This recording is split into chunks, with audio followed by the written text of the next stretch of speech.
Hey everyone, welcome to The Path of Me. I'm your host, Wendy Hutchinson. I have an incredible guest today. Her name is Sandra Walkin. She's an artist and artisan in Lake Charles, Louisiana. Welcome, Sandra. Thank you so Hello. much for being here.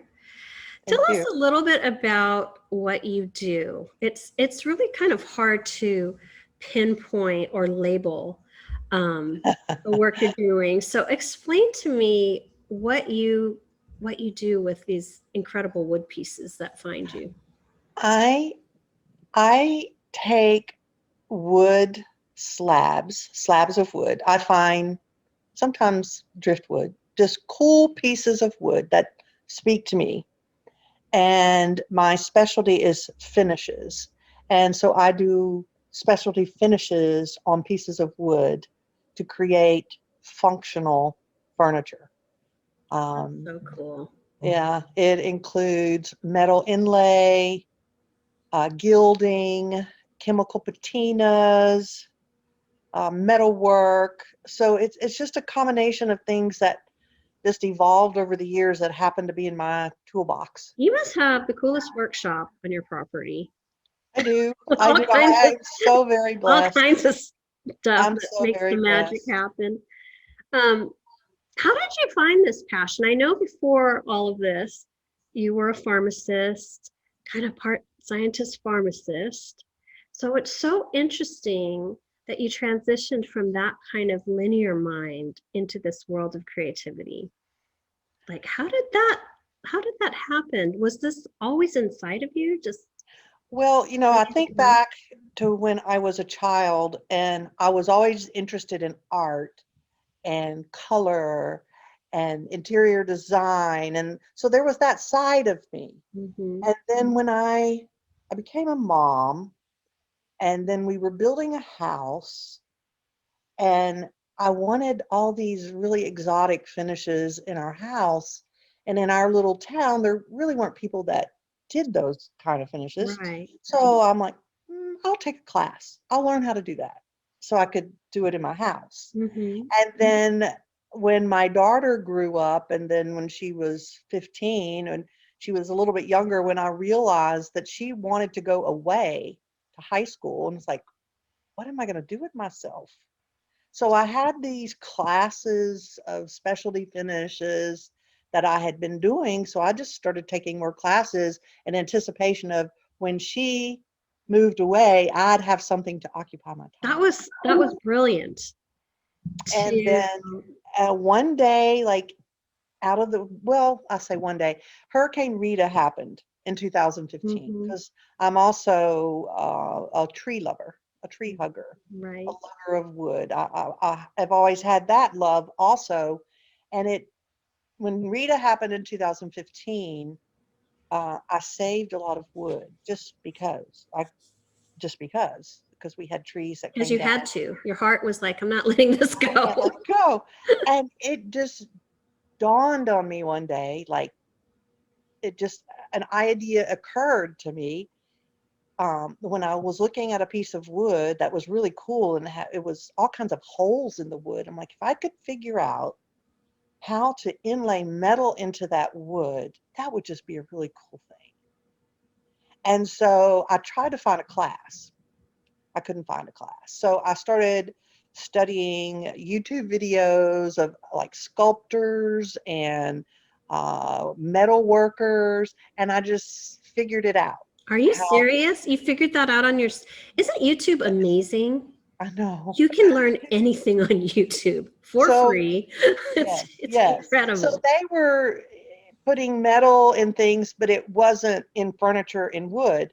And so I'm like, I took those applications and applied it to what I was doing, and it worked. It's been a lot of evolution and changes, and I still learn. Probably trial and Um, error a lot, yes, right? But yes, a that's lot of the beauty hours. of art, I think, is however it turns out is it's perfect. It's the Yes, creative process, I think. I don't know, for me, the creative process is more rewarding. And if the piece turns out amazing, that's even better. But there's something about the process of it that lights me up personally. Um, yes. when I'm when I'm doing some sort of project. Yeah. So I think we should go back to the beginning. In 1991, you bought this 11-acre property in Lake Charles, Louisiana, Right. South Lake Charles. Did you have at that time a vision of creating an arboretum on your property? Was that Yes. already kind of formed Yes. in your vision for the property? Well, we purchased the property, and at the time, I was a member of the Louisiana Native Plant Society because I love gardening, Mm-hmm. not vegetable gardening, but creating spaces outdoors Mm-hmm. and trees. And I was a member of the Louisiana Native Plant Society, and there were a number of landscape architects in the society. And I was attending a meeting, and we had purchased this property, and I asked one of my friends who was a landscape architect, I'm like, is it crazy to think that I could plant a forest and that it would actually be a forest in my lifetime? Because I wanted to live in the woods. Mm-hmm. I wanted to live out, and my husband is an anesthesiologist, and we couldn't live far out because he had to be accessible for the hospitals. And so it's like if we're just right outside the city limits Yeah. with this little piece of property, but if I could plant a forest, then one day we would be in the woods. Mm-hmm. And he goes, no, it's not crazy. So we developed a tree plan, and we sited on the property where we'd build the house one day. Mm-hmm. And we started creating. We developed the entire property. It was an Were you abandoned literally rice just field. hand planting trees yourself on your property? Yes, yes. Oh my Um, gosh. it was 12 acres. We sold an acre, so it was 11 acres that we planted. We sited where we'd build the house one day. We built the road onto the property. We built a shop. We dug a pond. And it just evolved over the years. And so the house was really the last thing we built. We wanted to plant the trees and let And them that grow a came little like bit. 8 years later, right? Where you actually built your home Yes, on the yes, land. yes. And so what people thought we were a little crazy because the trees were very small. Like there were years that the grass was actually taller than the They trees. couldn't see your vision. You saw your vision. I saw people don't think I'm crazy anymore. It's been it's been one of the most rewarding things that I have done or we have Mm-hmm. done. I didn't anticipate when we did it how many people I would meet Through that uh, process. through. It's just been amazing. I mean, my my son, I have an adopted son who was a teenager at the time, and his friends helped us plant trees. And now those guys are in their early 40s, late 30s. They have families of their They own. probably still have memories. They should They bring their do. families They back to do. plant trees. Occasionally, I'll get a phone call like, "We're in town. Can I come see my trees?" Oh, Uh, oh my and gosh. they bring their children. You ended up planting like 5,000 trees on your Yes. property, Yes. which is so incredible. And I've been to your property, and I have to say, it was absolutely stunning. I'm curious, after investing your heart and soul into the land, how you have navigated the devastation that came from these back-to-back hurricanes. I mean, first we got Laura, and then right behind came Delta. Yeah. Um, I can't imagine. How did you? What were you feeling when you saw your property for the first time? Oh, I mean, look, you've just it still brings up oh emotion. God, It's I mean, yeah. so hard. That was a day I didn't sleep that night, and I was just anticipating daylight. Did you evacuate or were you No, there? no, I stayed here. Oh gosh, I stayed wow. here. We built a storm shelter in our home, and that gave Mhm. me. Now I see it as a false sense of security. Mm. I wouldn't stay for category 4, almost category 5 storm They say again. live and learn, right? That's right. That's right. But My gosh.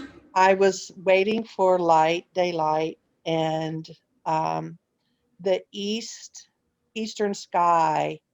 There in the house, there's a row of windows, and it wasn't dawn yet, but it was breaking, and I could see the skyline, and I couldn't see anything on the ground, but I knew because could see the skyline that it was not going to be a good outcome because I typically couldn't see the skyline. So, yes, it was very, I've cried a lot of tears, much better now, but it was heartbreaking, Mm. heartbreaking. We probably all told lost about 800 to 1,000 trees. Um, Wow. it was, it's been a long recovery, still ongoing. Um, so Laura, we lost all those trees, and then I think it's 6 weeks later, Delta came, more trees fell. And then even now, from the trauma of the winds, trees are still dying. Really? Oh my gosh. So Wow. whenever we hired a company to come in and help us clear all the down trees, they told me that we would most likely have more tree loss, and they were right. We They're still standing, a lot of them, but they're dead. So we're still taking down trees, but I'm trying to be optimistic. I am optimistic. Mhm. Um, that sounds like a lot of trees, and it is a lot of trees. But when you planted 5 or 6,000, I've kind of lost count because we keep planting. Yeah, Um, right. that's still a lot of trees left standing. Yes, thankfully. Um, so it does when you lose 1,000 of them or 800 of them, it looks different. It definitely looks Yeah, the landscape changes. yes. Were you able to salvage pieces for Oh your, yes, yes. you know, I your artistry and your work? yes, my daughter had like her favorite tree that she would climb and play in, and she had named it Old Mother Hurtful because she climbed the tree and then she had an injury from the tree trying to get out of the tree, so she named it, and it Oh, stuck. I had a painting done of that tree with oh a gosh. plaque titled "Oh Mother Hurtful." But so I that tree fell, and so I we milled that tree, and I will make something from that. That's beautiful. Do you mill your own wood? In the beginning, we did. We purchased a little chainsaw mill, they call it, Hmm. and we milled a lot of wood. But then I would go to the Chapala Basin and I would purchase wood from people there who retrieve it out of the swamp.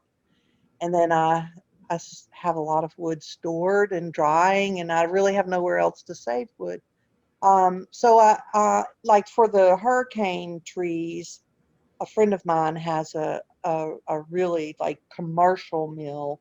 So we just bring the logs to him and we Well, mill that's it. nice that you can get it done and just pick it up and have it finished. Because Yeah, that's a lot I of have hours. learned, well, I've learned in this process that I can't do it all. I wanted to mill the wood. I wanted to, You it's like, wanted to have your hands on it start to finish, right? so, and I still do in a sense. It's very Mhm. raw when I get Mhm. it from the mill, but I don't mill. We don't mill ourselves anymore when I we're getting really feel older. like these trees have souls, like they talk to you. Yes, I know they do. I know you feel something I when do. you're I working do. with a piece. It's calling to you and It does. almost telling you what to create with it, I would think. Yes. When I go to the Chapala Basin, which is a most spiritual place. Oh my goodness. It's a beautiful people don't often think of swamps as beautiful, but it is Right? stunningly beautiful. And I'm looking at slabs of wood, and I sometimes I'm drawn I to was it. gonna say, are you just drawn to certain pieces? It's just like you have to have that one. Sometimes I think, and this is totally a little strange, but I was like they'll say, choose me, kind of thing. Especially things that other people wouldn't use, Mm-hmm. like a curved board. a typical person that's going to buy wood to make cabinets, they wouldn't choose a curved piece of wood. Mm-hmm. And But I love I that you do. can always find purpose for it. Oh yes. Oh There's yes. something And then there. sometimes I buy things and I don't know. I buy it just because it's beautiful, and then I'll have it, and then it will dawn on me what it's supposed to be. And it's funny how it happens. I had a curved piece of wood, and I always knew, I've had it for probably 4 or 5 years, and I always knew that it was supposed to be a entry table or like a foyer table. And I knew how I wanted it to be, the type of leg I wanted to put on it, the type of construction I wanted it to be. And I had a lady come in and she said, I'm really looking for like an entry table. I'm like, I have the perfect piece of wood for you. And so people come and, it's like when they want that, I typically have a piece of wood to fill that need. That is so incredible. What, I'm just still trying to figure out how you bridge this gap from pharmacist to artisan and wood, this master um, in wood finishing. How did you find that spark? How did you find that passion? Or did Well, it find you? I mean, I'm just so curious about that process. Did you have well, this calling inside or well, I was taking all these classes of finishing, specialty finishes. It's like faux finishing, faux finish artists. And I would go, and I've been all over the United States taking classes from these amazing artists because it was just an interest I had for my home, or it was just an interest that I had. And I never put it together as something that I would be doing as a passion, even though I enjoyed it. But I was, anticipating my daughter leaving, and it's like, what am I going to do with my life? It's like I can be anything I want if I only knew what it was.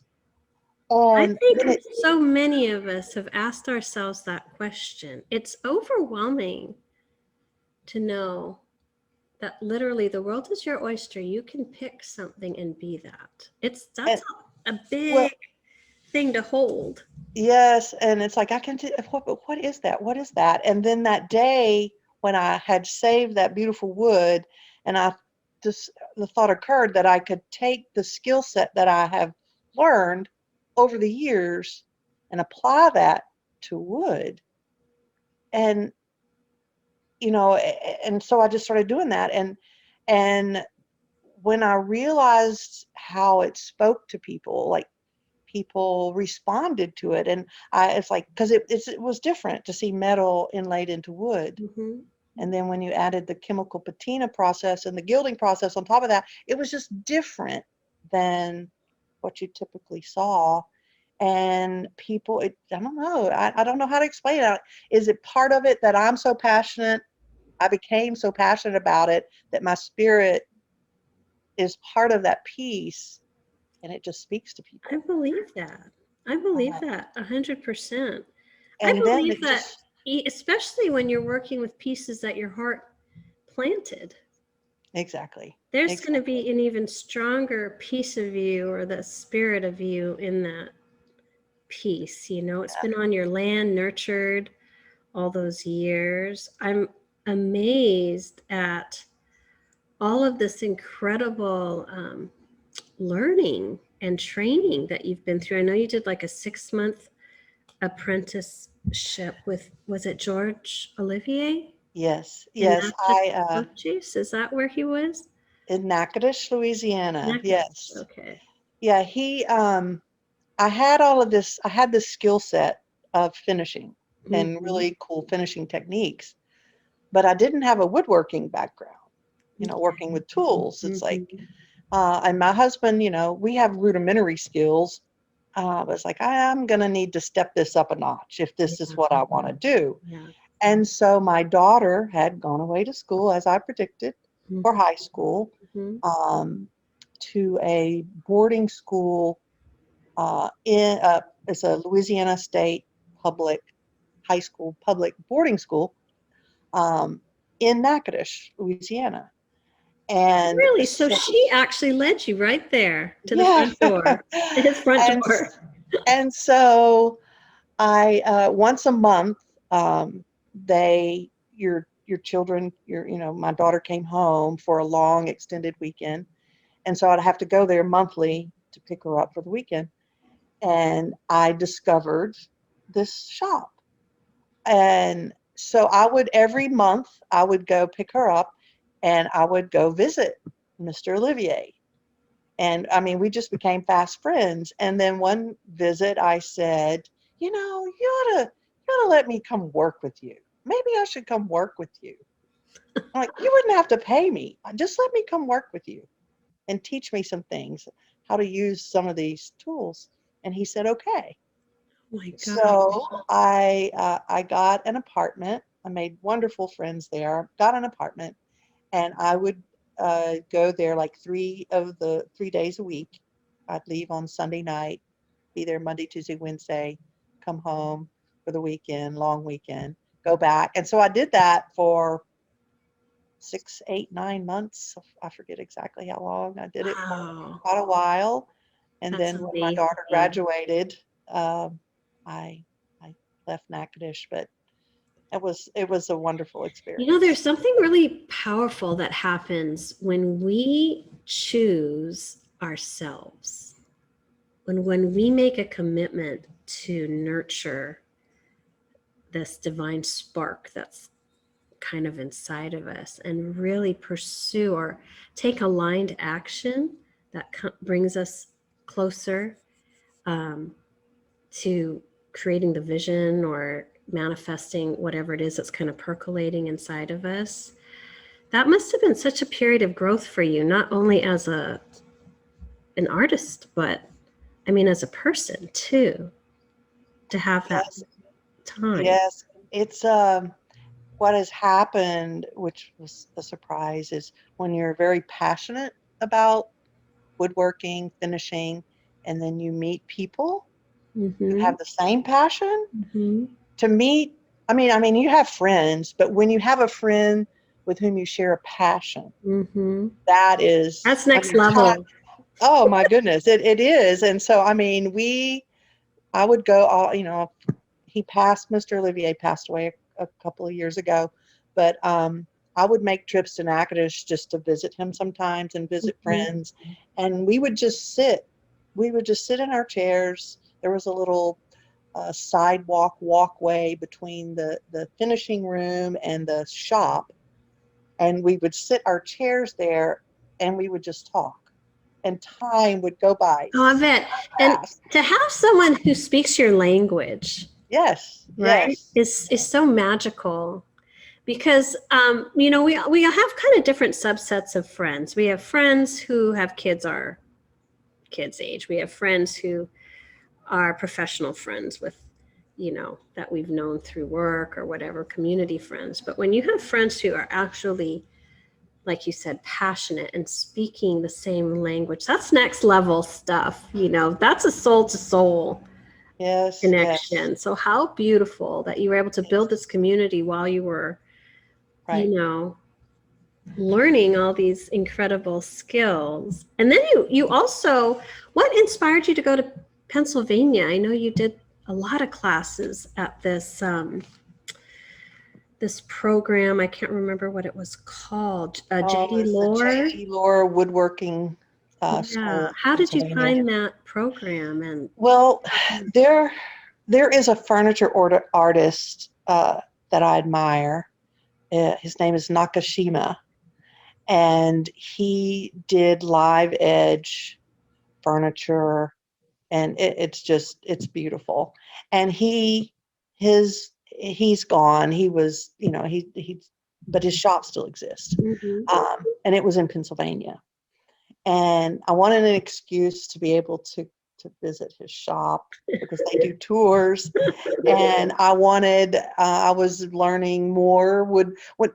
Let me back up just a little bit. When Mr. Olivier discovered what a wonderful finisher I was, he wanted me to finish.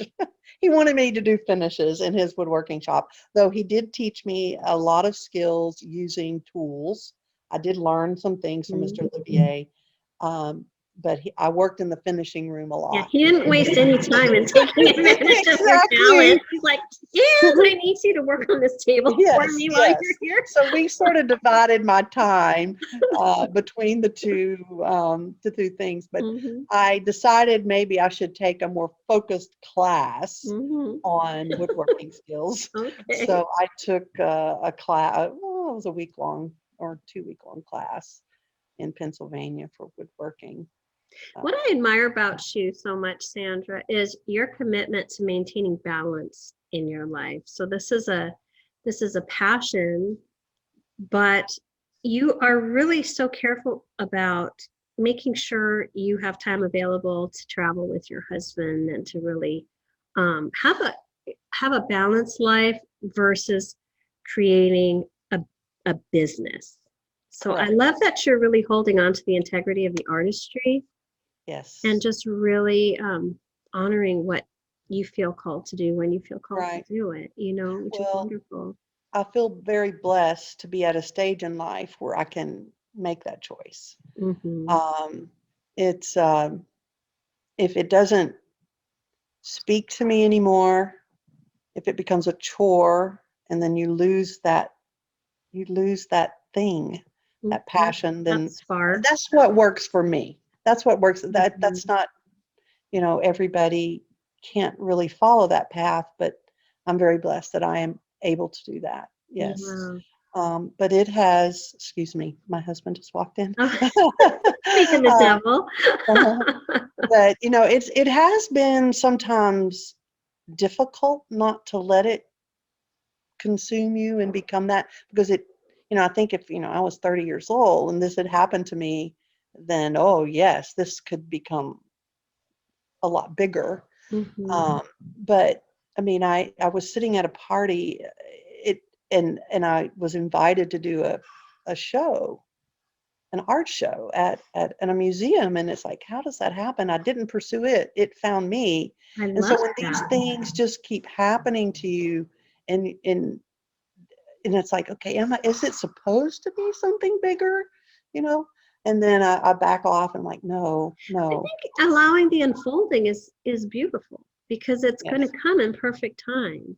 Oh, it is ironic how I think the passion shows and then speaks to people, and then over the years, just word of mouth, things have happened. Yeah. The museum, People and I find was you. people find me, and then during this COVID epidemic, at the beginning of the epidemic, I received an email from someone saying they wanted to interview me for a magazine, and I really thought it was a hoax. I mean, how how did you find me?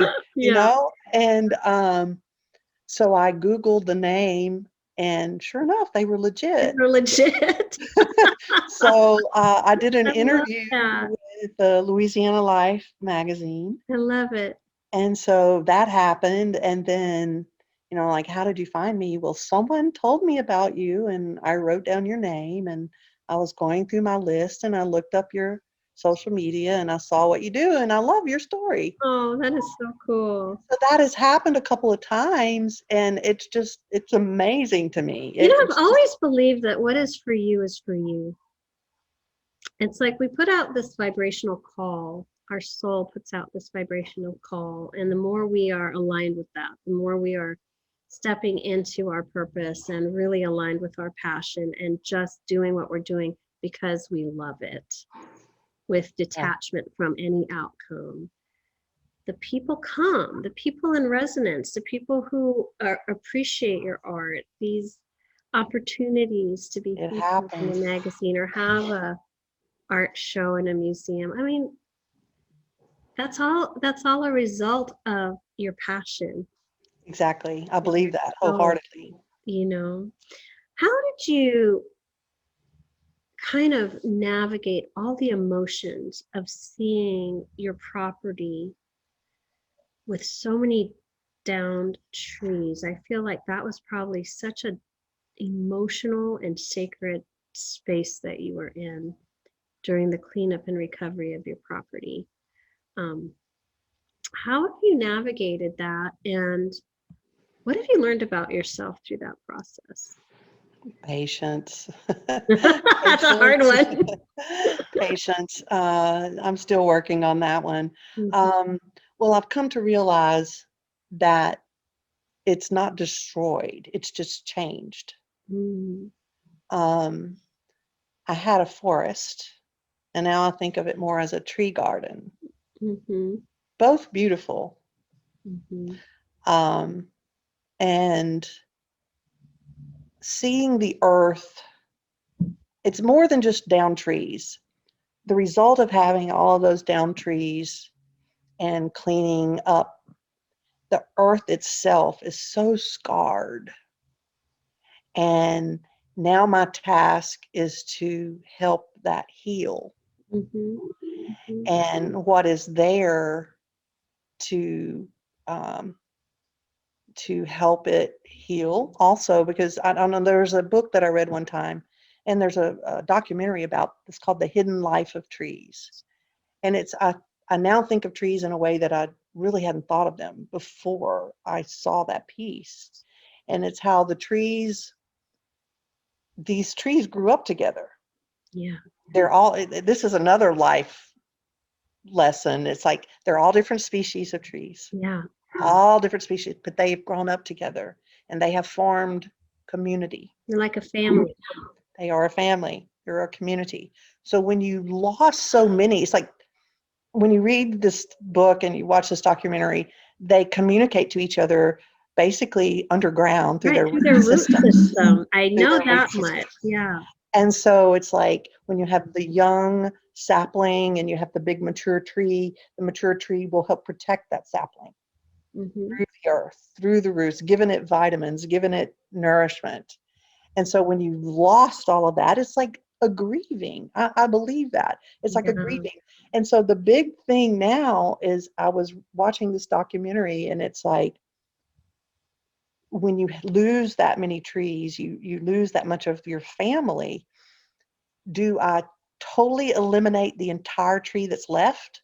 Or do I leave part of that tree, especially that root system that is down below the It's earth that almost like is you have to intuitively follow exactly, your feelings as you walk the property. Like, I exactly. can take this one and this one I should leave. I mean, it almost Yes. feels like there's going to be some sort of into where you tune in and really kind of have a knowing. You have Um, no, and then another thing that happens in a forest is called succession, where you have the mature canopy, but then underneath the canopy, Mother Nature, birds drop seeds, mhm, young trees come up. mhm, So you have the understory right. of the mature canopy. So now that has a chance to grow. So it's my job to create an environment to give them the best opportunity they can. So I will have a forest again. Yes, you will definitely have a forest again. And And we've planted a few trees. I So also, we also went through this crazy, like, deep freeze a couple months ago. It's like yes, we can't catch a break out here, you know? no, no. So it must feel like the energy of the property is changing and evolving a little bit, even though um, the landscape looks different. There's there's a soul to the property that I think is maybe it's just evolving and changing form, right? Yeah, well, originally when we developed the tree plan, we created rooms in the forest, is the best way I can describe it. Um, and so those rooms are still there. That's Uh, cool. and so I can walk the forest and it looks different, but the layout of the rooms is still the same. So I don't know. There's just a lot of healing to happen. Yeah. Uh, there's a lot of healing to happen with the earth, and we're going to get there. Well, what's incredible to me just walking around here, obviously I'm in the city. I live in very close to downtown Houston, like 1 mile out. It has been remarkable to see the plant life regenerate and come back after such a deep freeze. There were a few weeks where it looks like every plant had died in every direction. It was heartbreaking. So it's been really amazing to see nature regenerate herself. It's just incredible to me. I have seen, since that freeze happened, there are certain plants that are so invigorated. I'm like, I've never seen that plant look It's so like they're coming beautiful. back stronger. It's like, did know? it need that? Did that cold do something to Yeah, invigorate it? I think Uh, so. I think so. and Our magnolia trees around here are yeah, just in full bloom, like I've never seen before. Like so many buds on these trees. It's well, another thing that I've noticed is my neighbor and I were talking about this yesterday, is the birds. I've seen birds that I've never seen before. I don't know if really, the forest was so dense that I didn't notice them as much. hmm, But then like this, we lost quite a few citrus trees, mhm. and there were citrus was still hanging on the tree, and they actually had lemons fermenting on the tree. And I was passing by one of the lemon trees, and there were the most beautiful birds pecking at these fermented lemons. Huh. And then so of course I tried to figure out, what is this bird? It had a yellow, like a paintbrush at the end of its tail. It was a cedar waxwing. I never noticed them before, ever. But so there's all kinds of little things like that happening, and Nature's so incredible the to forest is me. still alive I'm in I'm many ways. glad. You have so many different kinds of trees in your arboretum. Pine, elm, what else? When Hickory. we developed the tree plan, we planted on the outer band of the property an evergreen screen of different species of pine trees, because we knew the area would probably develop around us, and we Hmm. still wanted to be in the woods. Yeah. And then we created rooms and walking paths, and then on the inner band we planted different hardwood species of hardwood trees. Um, because I'm into natives, I would search out um, resources for all these different species of native trees that you can't typically find in a nursery. Hmm. So through the USDA, the Forestry Service, I would find on the internet, I would find one or two of all these hardwoods that were native to Louisiana. And That's so, awesome. So you knew they were going to thrive in the yes, environment. because I also took, during that span of time, because I love trees, I took a tree class called dendrology at the university at McNeese, so that I could learn more about the different species of trees. And so as a result of that, years later, McNeese State University, that same class of dendrology would come to this property, because there was nowhere you could go that was, close to the university to travel for travel time, where you could see so many species. So they would actually come out to your property and walk the Yes. property. That's Yeah. so cool. Annually, they would come here. Sometimes they'd do their final exam That here, is so cool. because it was a smaller piece of property, Mm. minutes from the university, with so many native trees that, you typically wouldn't find.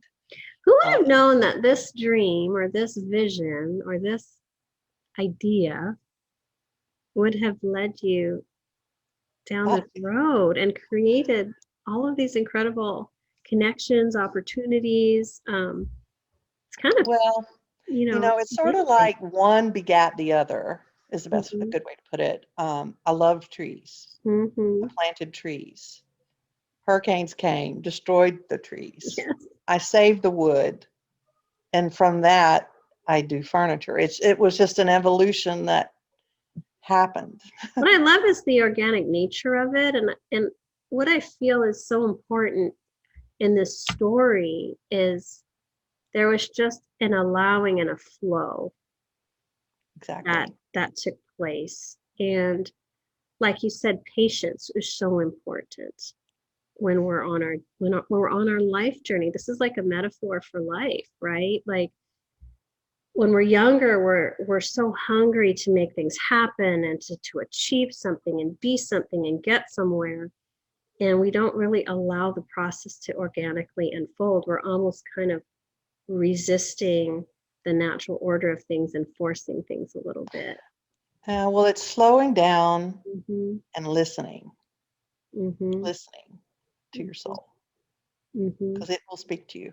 Mm-hmm. You have to create that space for it, Exactly. don't But you it's, think? yeah, it's been, the forest has rewarded us, rewarded me, my family in so many ways. Yeah.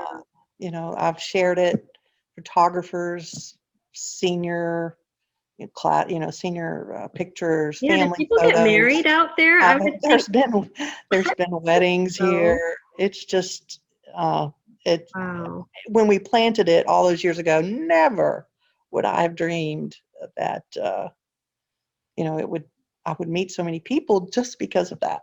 Exactly. Now, have you had a lot of your son's friends come back and plant things because maybe their tree got taken down? Maybe they need to come Hey, back with that's a their good family. idea. I could have another tree You should do planting a tree planting ceremony. and invite them all to come with their families and let their families plant something. I think that would be such a cool The thought has occurred to me. event. I mean, at the moment, the land is still healing, so time Mhm. needs to go by, Well, you'll years know and when the years. time is right, but maybe just plant that seed and let it Yes, percolate for a little bit. And when the yeah, time's right, you'll know, right? yes. We have shared with so many, and I had so many phone calls after the hurricane. That's what made it harder. It was seeing the destruction was one thing, but then there's so many people whose lives were touched by this place. Yes. And after the initial shock wears off, they Hmm. start thinking, I wonder how the forest is doing. So they will call.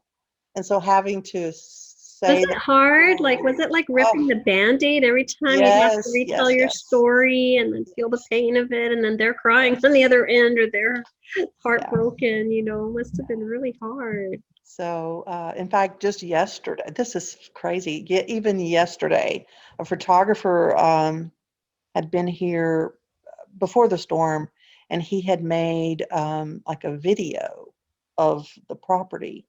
And he sent me a message saying, I want to add more to the video. Mm. So, would it be okay if I came out and walked in the forest and did more video? And I said to him, Mr. Fontenot, it's not the same. So it's like people, even though we had the hurricane, they still think it's okay. There's no concept of what No, they really is. and he was like, no, I want to come. I'm like, well, I'm just warning you. It's Did he it's come? not. He did come. Was he He did come, shocked? and I don't know. He brought his camera. I don't know. I usually just let them be, Hmm. and so I don't know what kind of story he's going to tell, There will be a story. with this video. But it. So even in destruction, even in distress and this level of pain, there's still a good story to tell. That's Always. why I'm constantly an optimist about this place. I love that. I I love mean, that. it's will evolve into what else it's supposed to be.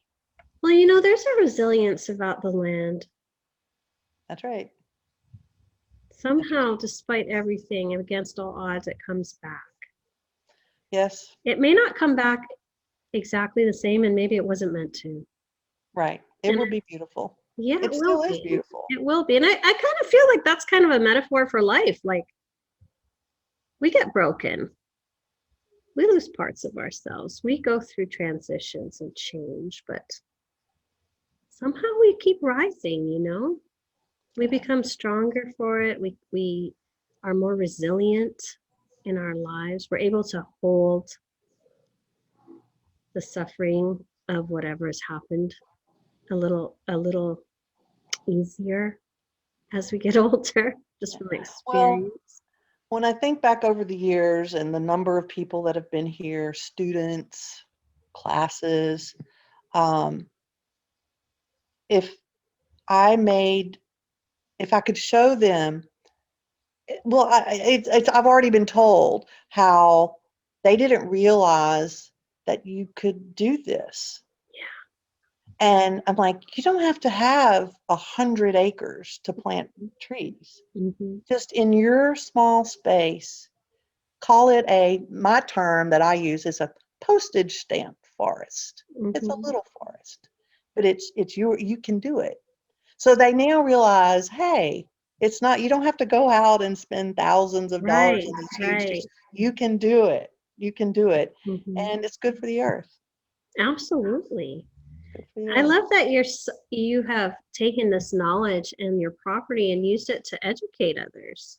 Well, it's and I've had that and feedback from people. I saw your forest and I realized that I can do that. Don't you So love it that's when it comes back? wonderful. When Oh when yeah, there's like that phone call years later or something. I don't think we realize the impact we have on the people around us just by being who we are, just yeah. by living our lives, just by doing what we do, whatever that is. Maybe for someone it's baking bread, or for someone it's, you know, whatever, creating an arboretum. Who would have known that you would have touched like so many lives with It's this? not It's something I would incredible, have Sandra. ever dreamed, ever.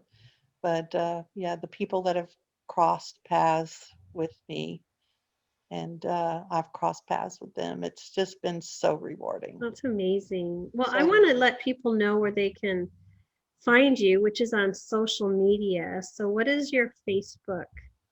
Uh, my Facebook page is Sandra Walkin Furniture and Finishes. Very okay. simple. And And then on Instagram? Instagram, I'm S Walkin. Perfect. I And will then put that. I will put that information down if people want to check out your incredible work. yeah, well, thank you. Thank Thank you. you so much for joining me today and talking to me a little bit about your journey. I'm excited to see what comes of your property now. I know you're going to love it back.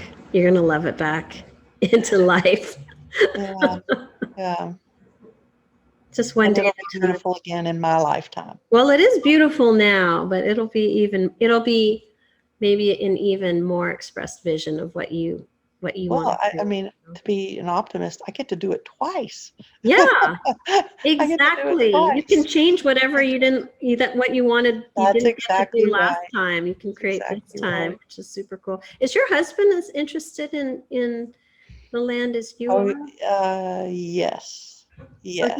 he's a participant. He's not an observer. Very, yes. He says that I'm the visionary Hmm. and he's the laborer. He definitely has his role. We're a great team. I love We're a that. great team. I'm gonna mention that to my husband. I'm the visionary. You could be the laborer. We'll see how well that goes over in my So home. I work very hard I on know this you do. place to keep. I know you're in your boots and That's right. digging around out there. You're That's not just right. directing and It doesn't orchestrating. just happen. It No, takes the whole team to it make does. it a It success. does. Well, hang with me, Sandra. I just want to thank my audience for being with us today. Sandra, thank you for sharing your amazing story. I'm going to have to get back out there and invite myself over and check your place out. Anytime you're passing through, if you come to the casino, which I know a lot of people from your Well, area my do. husband is out there for work often, so Oh, I might really? have to hitch a ride with him and We're give you a not far call. off the freeway. I have your So number. you're welcome. You can't Absolutely. run from me. You're I'll find welcome. you. I have an open door policy here. I love that. Well, to my audience, thank you so much for joining us today. I hope you have a beautiful day. Be kind to yourselves, take care of yourselves, and check out Sandra's beautiful works on her social media. She's really incredible. Sandra, thank you so much for being you and for Thank everything you. you do. It went by fast. I enjoyed it. Oh, I loved having you. Take Okay. care, y'all. Be kind to All right. yourselves. Like Bye. a bird on a tree, I'm just sitting here. I got time.